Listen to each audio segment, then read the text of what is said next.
Alright, welcome to the learning target number 10, chapter 1 video. Your learning target here is going to be, I can use the distributive property. Everybody please put a little bracket around that. You're going to learn what that is. Probably nobody knows what that is. To express a sum of two whole numbers, 1 to 100, with a common factor as a multiple of a sum of two whole numbers with no common factor. Now that learning target is the most confusing learning target of the entire year. And we, as a math department, try to figure out a better way to make that sound, but it's one of those targets where it's just easier to show you than to explain what you're really doing, but we'll get into that. But it's really focusing on the distributive property. That's what I want your focus to be. Okay, go ahead and turn in your notes to page 22.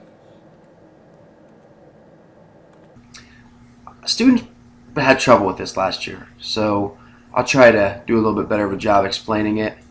But it is difficult. Okay, so I just want you to see right now that this is kind of a difference. So it is kind of difficult. So the learning target here is I can use the distributive property, which probably most of you don't know what that property is, which is okay, to express a sum of two whole numbers, 1 to 100, with a common factor as a multiple of sum of two whole numbers, blah blah blah. I'm not even going to read it because it's hard to even understand what that's even saying. So you're gonna learn what the distributive property is, okay? And I don't want to confuse you too much on that, okay? So let me just start here, okay? If I take 5 and I do 3 plus 1. Now, you should know this from elementary school, I hope. I'm sure you guys have learned PEMDAS before. Okay, hopefully you're all nodding your head at the computer right now. PEMDAS, if you don't know, it's the order of operations in which you have to do every single math problem, okay? When you get a problem that's got operations, pluses and minuses and subtractions, or well, minuses are subtraction, it's got multiplication and division, there's an order that you have to follow. Okay, you have to do parentheses first. You have to complete the parentheses, whatever's inside of the parentheses. Then you got to do your exponent. Then you got to do multiplication or division. Then you have to do addition or subtraction. Okay, there's just an order. You can't go out of order. Okay, what I mean by that is if I gave you this problem right here, PEMDAS tells us that we got to do 3 plus 1 first. Okay, 3 plus 1 is 4, obviously, right? And then anytime you ever see a number touching a parentheses like that, that means multiply. So then you know that 5 times 4 equals 20. That's the way you would solve that problem if I gave it to you right now, or at least I hope you would. You would do the parentheses first, and then you would multiply what's on the outside. Okay? Now, let me teach you what the distributive property is. Okay? Now this property, I'll be honest, this property you're going to use it a whole lot more next year and in 8th grade. Okay, you guys will see what I mean. We figured out that the answer here was 20 by using order of operations, right? So we did 3 plus 1 and then we did times 5. We followed order of operations, okay? What the distributive property says, it says if you ever have a number on the outside, you can multiply it, just multiply it, we call it distributing. Multiply it through and then add, okay? So 5 times 3, you do that, 15, and then plus, and then 5 times 1. Okay, so I did 5 times 3, now I'm doing 5 times 1, and I'm getting 5. 15 plus 5 is 20. Okay, so you get the same answer. What I'm trying to show you is the distributive property, this is what makes the distributive property a real thing, okay? You don't necessarily, you kind of going against the order of operations, but you can do that by multiplying it through. And that's all they did here. I just skipped that step, writing it.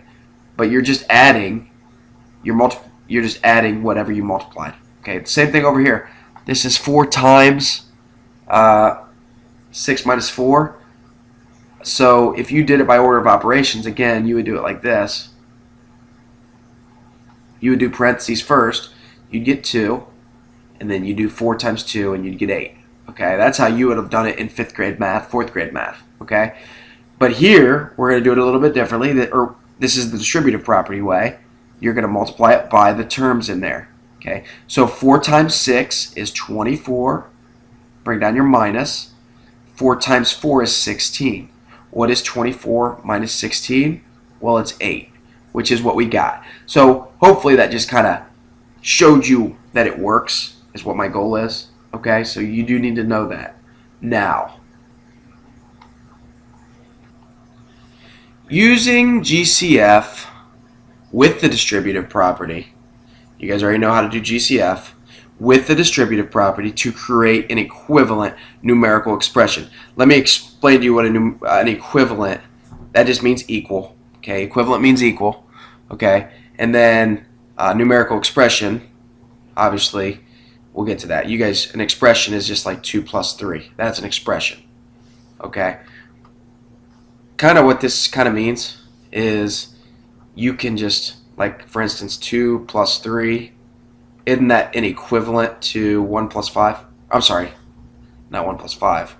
1 plus 4 is what I was going for there. 2 plus 3 equals 1 plus 4.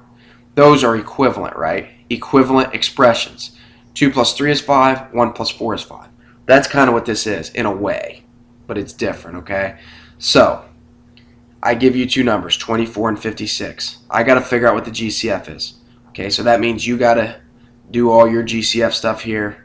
Okay, I'm going to skip that step for now. But you would have to do that. But I already told you that the GCF was 8. You guys should be awesome at that by now. Okay, so you know how to find GCF. So you figure out that the GCF of 24 and 56, it's 8. Okay?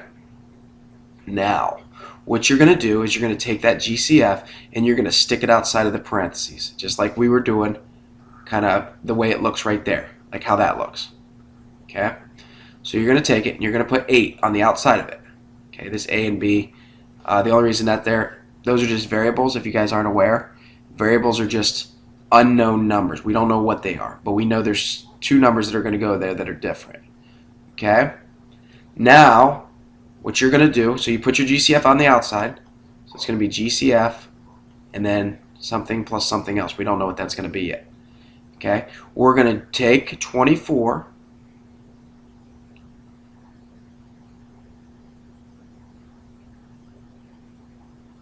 and I should have written the problem here. I didn't even write the problem. This should say, I skipped a step here. I'm sorry, guys. My notes must have gotten messed up, but this should say 24 plus 56. That's the expression, okay? What we're going to do is we're going to make a new expression, okay? So basically, we do 24, that was that number, this number right here, and we're going to divide it by 8, our GCF, and we're going to figure out what the other factor is, and we're going to do the same thing with 56, and there you go. We converted 24 plus 56. We now made it into an equivalent statement. It's the same statement, okay? Only now it's the GCF outside two factors. And I know you're confused. I would be too. So let me show you with a couple more examples, and then you guys will, I think you'll start to figure it out, because the way this is, we kind of tried to, me and the other math teachers tried to like figure it out like a step-by-step process. And this step-by-step works, but it just doesn't make sense yet. But it will. Okay, so if you're confused, you're okay. All right, now, so use the steps from the previous page to find an equivalent expression for 12 plus 18. So basically, I have 12 plus 18. I want this to be, I want to write something that's going to equal, because we know that 12 plus 18, that's 30, okay? So I want to write another thing. It's going to have a number outside of parentheses like that, and it's going to equal 30 as well. Okay. So if you think back, step 1 was to find the GCF of the two numbers here. So GCF. Okay. So we do our prime factorization over here. 12, 3 and 4, 2 and 2, 18, 2 and 9. 3 and 3. Okay. Hopefully that's like easy for you by now. Hoping. Okay. And then finally we got 2 times 3 times 3. When you're doing GCF, you only look for common factors. You do not look for, don't ever say triples, doubles, singles when you're doing GCF. That is LCM. So we look for common factors. So I see common 2s. I see common 3s. Okay. We only worry about commons. That's it. Okay. And then we use one common from each pair. Okay? So I know that the GCF here is 2 times 3, and that's going to give me 6. Okay, that's my GCF. Okay, now what I'm going to do here for step 2 is I'm going to take 6. 6, my GCF is always going to be on the outside of these numbers, or on outside of the parentheses, I'm sorry. So what I'm trying to do is I'm trying to see, okay, what would I multiply 6 by to get me to 12? Remember what I showed you with going back here? You guys don't have to flip back, I'll just show you. But remember, right here, I said we did 5 times 3 is 15, 5 times 1 is 5. That statement right there is equal to that statement. So going back here, what would I multiply 6 by to get back to 12? Well, that'd be 2. Okay, 6 times 2 would give me 12 in that spot. Okay, if you're struggling with your math facts a little bit, then you can just take your number that was given, 12, and then divide your GCF out. Okay, that's where that comes from. Same thing with 18 now. What would I multiply 6 by to get to 18? Well, it'd be 3. And thus, you've now created, we kind of skipped some steps here, but that we have done, this is the answer right here, guys. This is the answer. We created an equivalent statement. This statement right here is equal to 12 plus 18. Because the distributive property says if you multiply through here, you can do 6 times 2 is 12. 6 times 3 is 18. It's the same statement. Okay? If you want to check to see if it works, you can check. You can see that if you found the answer to this, typed into your calculator, you could type 6 parenthesis 2 plus 3 parenthesis, and you're going to get 30. And then you could just do 12 plus 18. You also get 30. But I want you guys to see, I don't want you to get confused here. This is the answer that I'm looking for. That's what I'm looking for right there. I'm looking for the GCF and then the problem on the inside of the parentheses. That gets you back to the original. Here we go. Okay, 16 and 24. Step 1 is to find the GCF. So 16 would be 2 and 8, 2 and 4, 2 and 2. And after a while, you're going to start memorizing these prime factorizations, trust me. 24 is 3 and 8.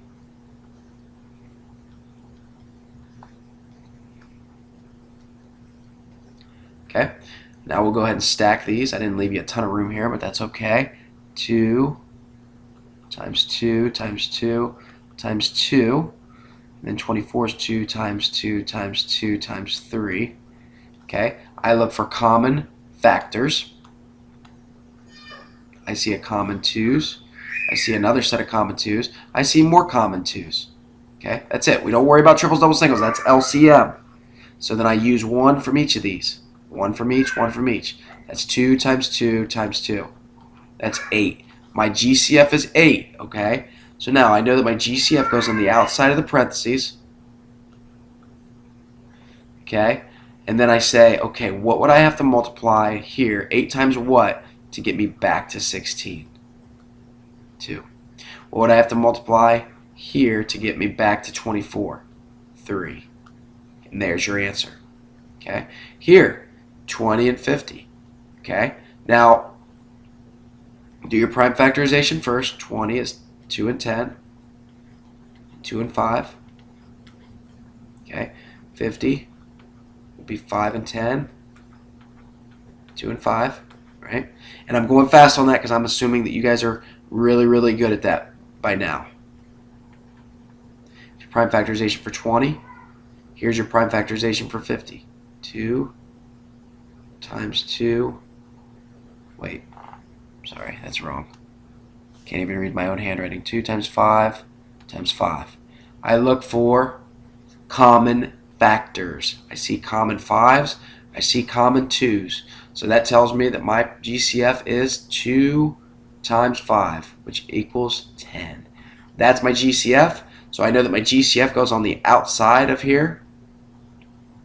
And I ask myself, what would I have to multiply 10 times to get me back to 20? Well, 2. And what would I have to multiply 10 by to get me back to 50? Well, it'd be 5. Okay?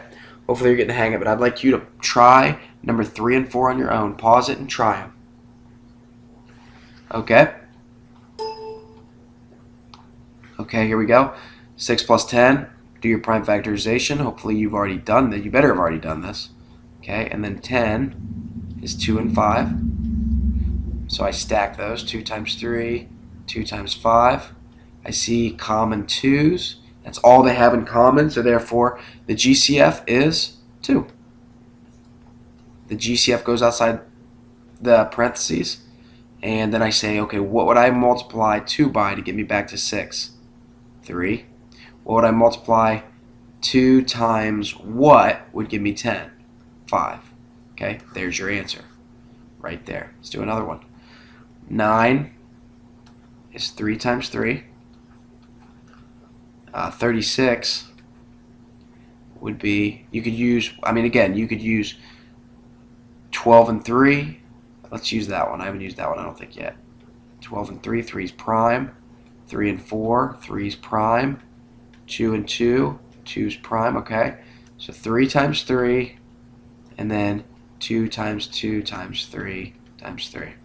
Okay? I see that I have common 2's. Common 3's. I have 2 sets of common 3's. So I use one of those to bring it down. 3 times 3. My GCF is 9. Okay? So my GCF always goes outside the parentheses. 9 times what would give me 9? 9 times 1. Okay? And then 9 times what would give me 36? 9 times 4. Okay? And you can check it. Do it. Just use the distributive property. 9 times 1 would give me 9. 9 times 1 would be 9. 9 times 4 would be 36. So, Alright, if you want some additional practice, you can do these last 3 problems at the bottom of page 23. You do not have to do these bottom 3. You can shut it off now if you'd like, but if you want some extra practice, here you go. Alright, you can either pause this and try them on your own, or if you just want me to go through them, that's fine too. So, remember, the first step we're creating equivalent expressions, and the first step is we got to find the GCF of the 2 numbers. Okay, find GCF. And you guys all know the first step to GCF is to do the prime factorization. 35 would be 5 and 7, and those are both prime. 91, kind of a tricky one. Okay, now remember, it's odd, so we're going to check 3, 5, 7, and 9. Okay, check 3 by doing 9 plus 1 is 10. Okay, 3 wouldn't be a factor of 10 or 91. It doesn't end in 5 or 0. And then remember, the rule for 9 is the same as 3. 9 plus 1 is 10. 10 does not have a factor of 9. Now 7, remember, that's the one where you just got to kind of do it. I mean, there's not really a rule that's going to be useful for us. So you're going to have to just divide it, see if it gives you a whole number. So 7 goes into 9 one time, then we multiply around, then we subtract to get 2. Okay. Now we're going to bring down 1. 7 goes into 21 3 times. 7 times 3 is 21, and we do learn that this does have factors of 7 and 13. Okay, so breaking this down would be just 7 and 13 because those are both prime. Okay, that's a tough one. That's a really, really hard one. So I stack my prime factorizations. So I'm going to do 5 times 7 and 7 times 13. Right away, you're probably going to see that the GCF is going to be the only CF other than 1 that they have, and that is going to mean that the GCF equals 7. So coming up with the equivalent expression, remember the GCF goes out here, and then we just ask ourselves, what is the GCF? It's 7. Okay, what would 7 multiply by to get you back to 35? Hopefully you're all saying 5. My mouse would work. There we go, 5. And then 7 times what would get me to 91? We just did it up there. That's what we worked out, and there you go. There's your answer. Okay. Next one. Okay. Do the GCF first of all. So we got to do prime factorization. 60 is going to break down to 6 and 10. This is going to break down to 2 and 3. This is going to break down to 2 and 5. And there we go. 85, a little bit a harder one because that's one of those that isn't going to show up on our multiplication table. So I know that it ends in a 5, so I'm just going to go ahead and just break it to 5 and something. I know it ends in a 5, so therefore it has a factor of 5. So you may have to go up and do 85 divided by 5. 5 goes into 8 once, multiply around, Bring down my 5 and I get 35. 5 goes into 35 7 times, and there you go. We finally subtract and we get 0. So we know that 5 times 17 is going to give us 85. Both of those numbers are prime. So now we're ready to stack it up. So we're going to go 2 times 2 times 3 times 5. Always multiply it out to make sure. 2 times 2 is 4, times 3 is 12, times 5 would be 60, and then 5 times 17. Okay, it's an awful lot of work to determine that the only prime factor they share is 5. So there we go. Now we're ready to rock and roll. So here we go. We put that outside our parentheses. Remember, the distributive property is when you multiply the number outside the parentheses by both numbers on the inside. Okay, so 5 times what would get me back to 60? That would be 12. 5 times what would get me back to 85, and we just learned that that's 17. So there you go. That is the answer to this one here, number 13. Next one, 24 and 64. I'm going to try to save a little bit of time. You should have done your prime factorization, and you should have found that 24 would be 2 times 2 times 2 times 3. 64, 2 times 2 times 2 times 2 times 2 times 2. Okay, so you look for CFs. I see that they have 2's, they have 2's, and they have 2's. That's all they have. So I know that I use one of each of those, and I multiply them. I know that my GCF is 8. Okay? So remember, I put my GCF outside the parentheses, and then I kind of work backwards here. I say, what would I multiply 8 times that would get me back to 24? Well, that'd be 3. Okay? What would I multiply 8 times that would get me back to 64? Hopefully you all got 8. Now remember, when you get done with all these, you should always be able to go back through and multiply and get the number that you started with. So when you actually distribute, 7 times 5 is 35. 7 times 13 is 91. Is that what we originally started with? Yes, it is. Okay, same goes for this one. I know that 5 times 12 is 60. 5 times 17 is going to give me 85. Is that what I originally started with? Yes, it is. Okay, 8 times 3 is 24. 8 times 8 is 64. Is that what I originally started with? Absolutely. Okay, so hope that helped.